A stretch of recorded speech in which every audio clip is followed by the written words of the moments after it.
Well, we know the heavy hitters in the Big Ten, Ohio State, Michigan, and the like, but who else should Oregon be on the lookout for in the years to come in the new conference? Here we go. You are Locked On Ducks, your daily podcast on the Oregon Ducks, part of the Locked On Podcast Network, your team every day.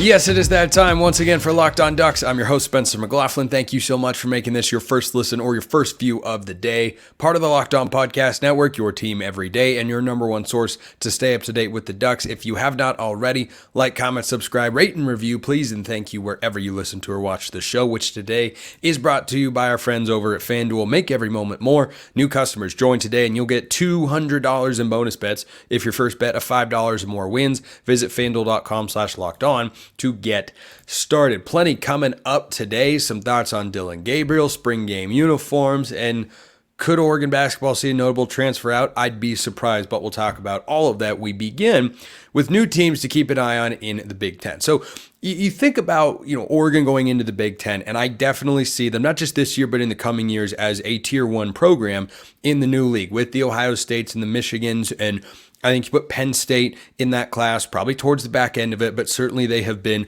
a consistent, steady New Year's Six caliber team year in and year out. I think you put Washington once Jed Fish has a year or two to establish a culture up there. He's a really good coach. I think USC with Lincoln Riley can be in that mix.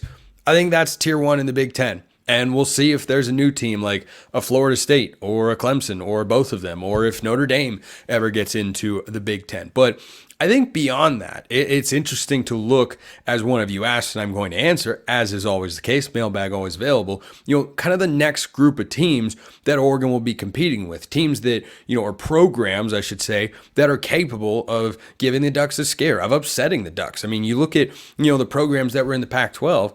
Arizona State wasn't on Oregon's level. They only played in, I think, one Pac-12 title game, but Oregon had their fair share of struggles down in Tempe, not this past year, of course, but from time to time. So this question came in from Blair. Again, YouTube comments or X, formerly known as Twitter. If you want priority access, go join the flock over at Subtext, link in the description below, wherever you listen to or watch this show.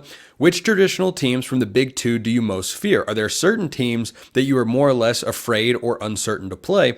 What are the most competitive of the Big Two also-rans in your opinion? Can Maryland or Nebraska beat UCLA, for example? Well, yeah, Maryland and Nebraska can beat UCLA because UCLA is on the downward spiral. They didn't want Chip Kelly there anymore, and he didn't want to be there anymore, but I think they're going to be in for a rough couple of years with Deshaun Foster as their head coach. But, in the Power 2, broadly speaking, the obvious teams that, Oregon could play that I look at and go, boy, that's just not going to be easy. Just not going to be easy, and Oregon may very well lose the game. Bama, LSU, Georgia, Texas, and Auburn.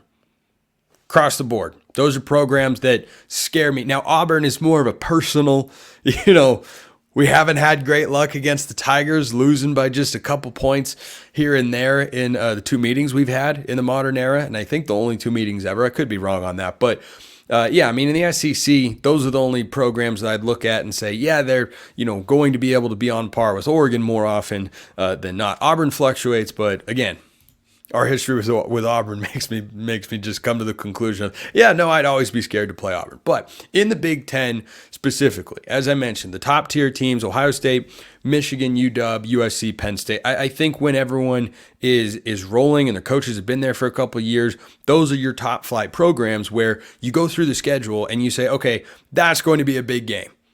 That's going to be a big game. That winning or losing that game could define whether Oregon gets to the conference championship, whether they get to the playoff, whether they have a 10-win season, and all the like. But I think an interesting discussion is who are kind of the next group of teams. And I've watched a lot of college football over the years. I know many of you have as well. But when I think about the Big Ten and kind of who, fits into that tier 2, right? If you were to have, I'd put a conference into 4 tiers, right? Annual conference contenders, Tier 2, the programs that, can knock on the door, maybe flash in the pan, contend for the conference title every year or every now and then, but not every year. Tier 3, teams that, getting over 500 is good. And Tier 4, teams that just struggle to get off the bottom. And if they get over 500, their coach often gets an extension. So I think that tier of teams that Oregon fans should be on the watch out for consistently are Wisconsin, Minnesota, Michigan State, and Nebraska. I'll talk about each of them a little bit here. So Oregon, as fans of Oregon, we should all be pretty familiar with the Wisconsin Badgers. We've seen them a couple times in Rose Bowls and are fully aware of what that program is capable of. They've got support. They've got a fan base. They've got typically good coaches that come in and out. I think they have a good coach right now in Luke Fickell, who got Cincinnati to the playoff. That's a game this year that I look at for Oregon and say, can't overlook that one. Don't think of it as an automatic win.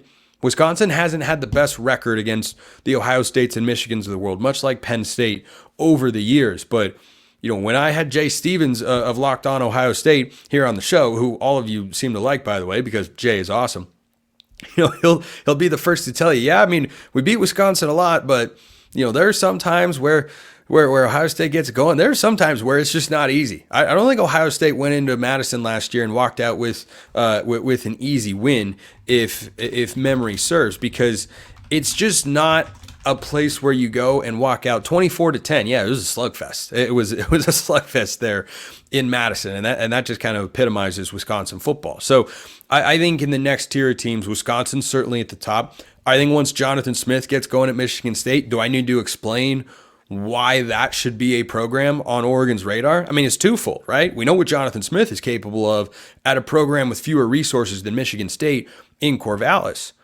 What's he going to be able to do there? I think he's going to succeed. I don't think it's immediate. I don't know if he comes into Autzen and, challenges the Ducks in the Big Ten opener, or the home opener rather, but I know that in, a year or two or three, Jonathan Smith, if he's still in East Lansing, and I'd expect him to be, he's going to be fielding a program that'll push for a playoff spot. So I think that's definitely one to keep on the radar. And then Minnesota and Nebraska. I'd rank them in that particular order, maybe go Nebraska then Minnesota, just because I've seen PJ Fleck win with the Golden Gophers. I haven't yet seen Matt Rule do it with Nebraska, but I've seen Matt Rule do it elsewhere. And it's easy to forget Nebraska's in the Big Ten because they're not really flashy. They had a great defense last year, but they couldn't score a lot of points. It was Matt Rule's first year. They could be poised for a year two bump, right? If, those of you that follow recruiting really closely probably remember the name Dylan Raiola. Dylan Raiola is at Nebraska. That's where he chose to go play. He might be their starting quarterback this year. He's starting to turn things around. And if you can get things going in Nebraska, I don't think they can reclaim their blue blood status in college football. But certainly that's a program just because of the caliber of the coach they have, along with PJ Fleck at Minnesota, who I think is really good and has been tied to bigger jobs a number of times in the past. When the Washington job or the UCLA job was open, PJ Fleck's name was thrown around in there because he's a good football coach. He's a good football coach. Now, I don't expect any of these programs to, beat Oregon 3 times in a 5-year span consistently, but when you see them on the schedule, I think these programs, once they really get rolling, should have your attention. And I think Minnesota at any time with PJ Fleck can have your attention. I think Rule and Smith will eventually start to get things working. And I'm most curious to see what Wisconsin's got, because historically that's a program that if they're at their best would have been in the 12-team playoff multiple times. We've seen them in the Rose Bowl, and neither one of those games was easy to win. When Russell Wilson was there, he almost had a miracle drive down there, but thankfully the clock started and he spiked the ball and game was over, and Oregon won their first Rose Bowl in a very, very long time. And then in 2020 after the 2019 season with Herbert and Mario Cristobal and company, that was an easy game. 28-27 final score. So I think that for the Ducks, I expect them to be above those programs, but I am also never going to be able to overlook them. The ones right now that I don't feel threatened on Oregon consistently in the Big Ten and just have a lot more to prove because of, coaching changes or just kind of programs in general are the, Purdue's with their new head coach, or Indiana just hired the guy from James Madison, or, Illinois, Northwestern. David Braun did a heck of a job last year with the Wildcats and beat Utah in the Las Vegas Bowl. But, those are the programs that I look at and go, yeah, don't think it'd be a major upset. But the ones, the tier 2 teams that I mentioned earlier, I think those are ones definitely to keep an eye on as Oregon progresses in the Big Ten. Dillon Gabriel is, underway as Oregon's starting quarterback. Some thoughts there on Oregon's new signal caller and plenty more coming up on today's show. First, let's talk about FanDuel. Say goodbye to busted brackets. Mine stinks. There are several of us, I think about 15 or so, in the Locked On Ducks bracket group, and my bracket is in last place. Shows what I know. Somehow I'm behind the mic, and guess what?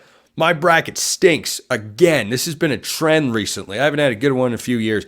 But whether you're betting on a big upset or one seed, it's time to go dancing on America's #1 sportsbook, because if your bracket's busted, you can still bet on every game of the tournament. Right now, new customers get $200 in bonus bets if your first bet of $5 wins. That's it. That's $200 to use on point spreads, money lines. You can even pick who's going to win it all. I like Houston, which of course means they're not going to get it done. I haven't picked the right champion since North Carolina the year that they beat the Ducks in the Final Four. So just visit FanDuel.com/lockedon and bet on college hoops until they cut down the nets. FanDuel.com/lockedon. FanDuel's America's #1 sportsbook and our official sportsbook partner here at the Locked On Network.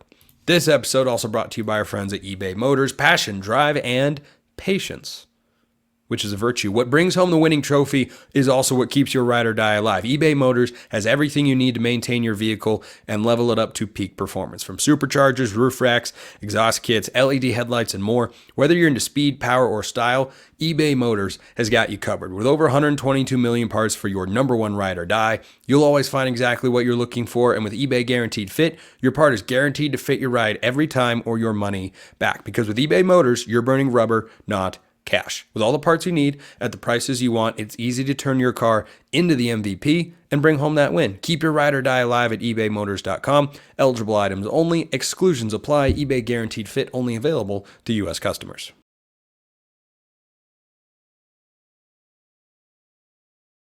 Second segment sips, however, available to all hosts of this particular show. That'd be me. So let's get to the mailbag here. Again, YouTube comments, or X formerly known as Twitter. Always ways to get in the mailbag there. If you want priority access, go join the flock over at Subtext, link in the description below, wherever you listen to or watch this show. This from Anthony. As always, love today's show. Appreciate it, man. But I have a take on Gabriel that I wanted your opinion on. I shall provide it. Gabriel didn't have half the weapons he's going to have at Oregon, and the defense over there, where he was nowhere near as good as what Oregon's is projected to have. I think with all the opportunities the defense is going to give him, his stats are going to be right up there with Nix's, if not better. It's the same scenario as Nix was in at Auburn. There'll be way more sustainable drives, which equals more yards and points. The defense getting turnovers and stops more often is going to get him that many more short yardage plays, which make for easier touchdowns. Okay. Premise here of the question, just to summarize, is that Gabriel to Oregon is like Nix to Oregon in that he's going into a better situation. I agree that Oregon this year is better than Oklahoma last year, and that Oregon last year was better than Oklahoma last year. But the gap is not as wide. That was a 10-2 Oklahoma team. They beat Texas, who got into the college football playoff. And like Oregon, were unable to beat Washington, but no shame in that. It was a very good football team. So I don't think the comparison is exactly right, because Auburn was kind of a mess when Bo Nix was there. He had different offensive coordinators. He had different head coaches. The guy who was his last head coach, Brian Harsin at Auburn, ultimately got fired because he wasn't good enough for the job, and he wasn't the right guy to be there. So that is a lot different than Brent Venables at Oklahoma, the head coach, and Jeff Lebby, the offensive coordinator, who was so good there, in fact, he was given the head coaching vacancy at Mississippi State. So I don't think it's directly comparable there. Now, do I think Oregon's an upgrade? Yes, I do. But was Dillon Gabriel lacking entirely a support system at Oklahoma? No, he was not. Because even when he played, he, I believe, was injured for a stretch of 2022, and that, helped to derail the season. But even when Oklahoma had Dillon Gabriel healthy in 2022, they were not a great team, but they were also not a completely awful team. If Gabriel doesn't get hurt that year, I forget how many games he missed. I'll try and find that out real quick. I don't think that it was a bad team. Like, they were 6-6. He played in 12 games that year. I think he missed, one and came out of another, but he was there, and it's not as if they didn't have offensive pieces. Now, Oklahoma's defense in 2022 was atrocious, and I believe it got a lot better in 2023. And I think this will be the best defense that Dillon Gabriel has had in his career as a college quarterback. I'm 100% with you there. But when I watched Oklahoma games last year, and I watched several, I never felt like their weapons were lacking. Drake Stoops is a stud. Tez Johnson, I think, is a little bit better, but those two guys at the very least are very comparable. You're not going to take downfield shots. They are underneath possession receivers. Johnson's a little bit more explosive, so can give you some more yards after catch, and he was certainly very good at that. But as route runners, those two guys, from what I have seen, are pretty darn close because Stoops was really, really good. And Oklahoma, if you look at the way they've recruited over the last couple of years with Brent Venables at the helm, that's not something that they have struggled with. They've brought in good classes. Again, as highly ranked as Oregon, no. But the gap, like Bo Nix was leaving an Auburn situation that was deteriorating. Gabriel left an Oklahoma situation that is ascending. And he felt that it was just kind of time to not run it back for a third year because they have Jackson Arnold, who's super talented, and they want to invest in him as their starting quarterback, and that's great. But he had a much improved team. He had clearly a capable head coach who improved the team and the culture a lot from his first year to his second year, after his first year was pretty darn ugly for the most part, especially by Oklahoma standards. And he had an offensive coordinator who was so good that he got a head coaching opportunity in the SEC. So I don't think there was a lack of support for Dillon Gabriel at Oklahoma. I just don't think it was quite as high end. Like, if the support system that Gabriel is going to have this year with the Ducks is, ranked on a scale of 1 to 10, I'd probably put it at about a 9. I mean, you have one of the best receiving corps in the country. Your three leading receivers after Troy Franklin are all back. You bring in Evan Stewart, and you've got Jurion Dickey and Kyler Casper, ready to potentially contribute should somebody go down. Like, I think that support system on the perimeter is really good. I think the tight ends with T. Ferg back, who's an NFL guy, Patrick Herbert, who's a stud, and Kenyon Sadiq, whose potential is off the charts, that's a great tight end room. You're going to have a really good offensive line. You're returning 2 tackles and a guard, and your 6th starter from last year is going to be the starting center, and you bring in a 6th-year transfer in Matthew Bedford from Indiana. So that support system is going to be very good. But he's going from what we'll call like a 7.5 or an 8 at Oklahoma to a 9 at Oregon. Bo Nix was going from like a 5 at Auburn to a 9 at Oregon. Bo Nix was sacked constantly, running for his life. He was able to sit in the pocket and make plays. That was a huge... They didn't run the ball very well at Auburn. Oregon's one of the best rushing teams in the Pac-12. Has been for the last couple of years. Should be again with Gabriel at the helm. So I totally see where you're coming from. But, could Gabriel put up numbers that Bo Nix did this year? Bo Nix's numbers, I'm just going to pull them up real quick because we need to just understand and contextualize how crazy these are. 77.4% completion. Okay, that's the best in the history of college football for an individual season. He threw for over 4,500 yards. He had 45 touchdowns and 3 picks. I think Gabriel can be one of the best quarterbacks in the Big Ten. I think he's certainly top 3 or 4. I do not see. I know Max Chadwick last week said he really likes him and everything, but I don't see him going for 4,500 yards, 45 touchdowns, and 3 picks. Which doesn't mean he can't have a great year. He can. He could hit 4,000 yards for the first time in his career. I don't think he's going to get to 4,500, even though his support system is really, really good. So I like Dillon Gabriel quite a bit, and I am really happy that he's Oregon's quarterback. They can win the Big Ten and the national championship if things fall their way with Gabriel at the helm. Is he Bo Nix? No, I don't think so, but love the question. Quick one here from Willem. Spencer, love the show. Thank you. Do you think Oregon spring games should go back to military-themed uniforms like in the mid-2000s? What changes would you like to see them make in that category in spring games moving forward? I loved the military unis. I was always a fan. I think that's always a great kind of statement as a program. And I'm a fan of it. I don't know if they're going to bring that back, but this podcaster says, yeah, I think that'd be great. I always thought those uniforms looked super, super cool. And I understand going for, traditional Oregon colors, green and yellow and everything like that. But, I don't think it's that big of a deal. And I think certainly, military personnel and troops appreciate that sort of stuff. And I'm all for showing appreciation for those people. So I would love to see them bring it back. I don't know if they will. I don't think it's, a shot or a political statement or anything that they're not doing it. I think it's just a creative decision that they've made. But, I don't know everything that goes into, the uniforms for the spring game. But certainly, yeah, I'm here for it. I like the camo look. I thought it was slick. But we got some men's basketball stuff to talk about, as I promised on yesterday's show. Could Oregon lose KJ Evans? I don't think so. It's not impossible, though.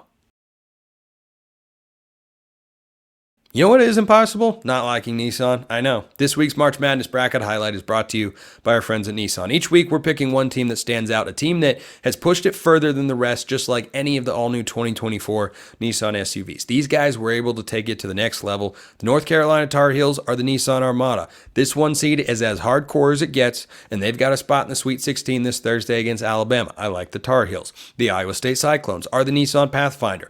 They've been thrilling to watch and created a lane for themselves in route to the Sweet 16. They take on Illinois come Thursday, and the NC State Wolfpack are obviously this week's Nissan Rogue. The team absolutely surprised us all with a powerful performance in their first two games of the tournament, with wins over Texas Tech and Oakland to get a showdown with Shaka Smart and the Golden Eagles of Marquette in the Sweet 16. Pretty sure they're the Golden Eagles.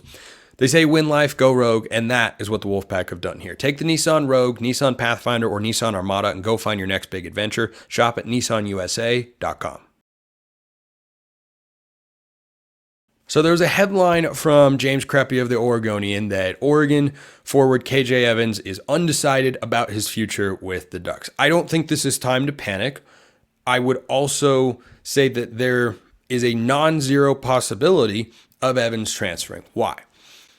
Evans' potential is immense. I would be super bummed if KJ Evans leaves, because this year he averaged about 8 points, 4 or 5 rebounds a game, had his offensive role kind of ebb and flow. And as Oregon really leaned hard on Couisnard and Dante, his role offensively got reduced. He had some big games. I forget which Pac-12 win it was, but Oregon had a game where Evans was the best player on the floor at both ends. He had like 22, 5, and a couple blocks. I mean, he was just absolutely magnificent. And so I saw that game and several others, and his progression over the course of the year.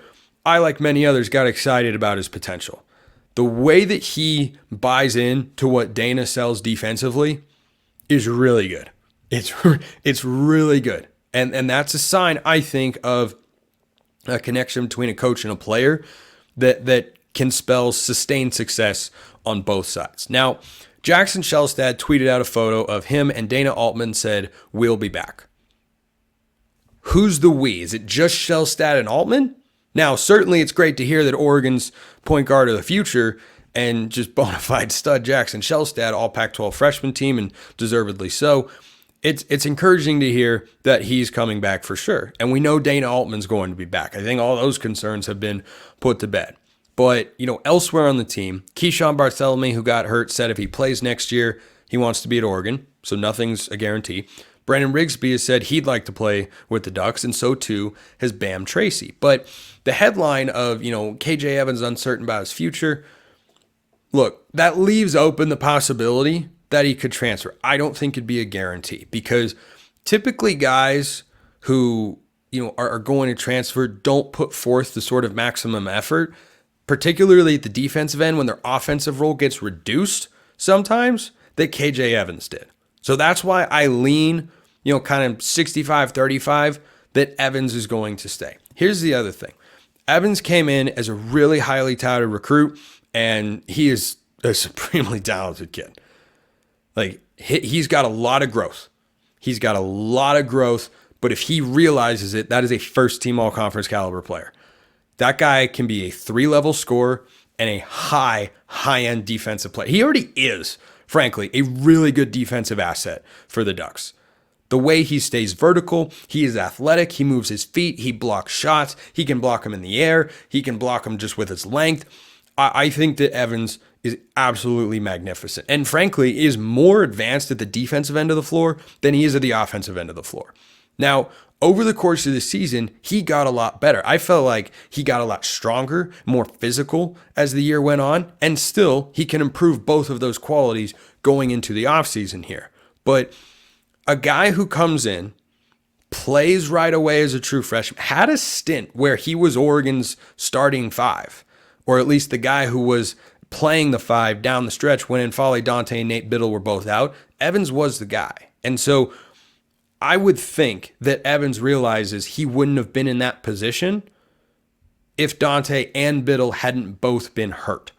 But he was in that position, and it can be frustrating for guys to have such a big role and then have that scaled back when someone else returns. But clearly Dante is, the more effective player between the two of them at this point in time.